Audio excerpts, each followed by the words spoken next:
त्यहाँ रेकर्डिङ गर्यो नारायण गोपाल दाईको गीतमा सबै रिदम मैले सेटअप गरिदिएँ।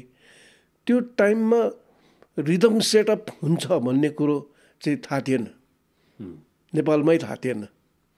गीतमा यसरी कम्पोज हुन्छ भन्ने कुरा, तालको पनि कम्पोज हुन्छ भनेर मैले सेटअप गरेर देखाइदिएँ। त्यहाँनिर अरू साथीहरू पनि थियो 3-4 जना, उनीहरूलाई पनि बाँधेर मसँग पारेर यहाँ रोक्ने, यहाँ चेन्ज गर्ने, यहाँ यसो गर्ने त्यो गरेर देखेपछि अब सुरु भयो।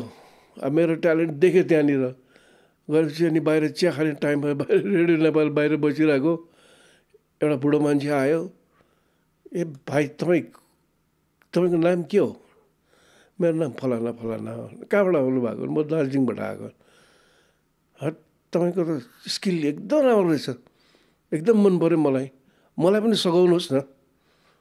होइन म त घुम्न आएको मान्छे, फर्किनु पर्छ यहाँ भन्दा नारायण गोपाल दाई र गोपाल इन्जिन दाई ठक्कै अगाडि आइपुगे। अनि सोम मद्दत गर्नुपर्छ क्या उहाँ बुढो मान्छेलाई। उहाँ भनेको नाति काजी हो।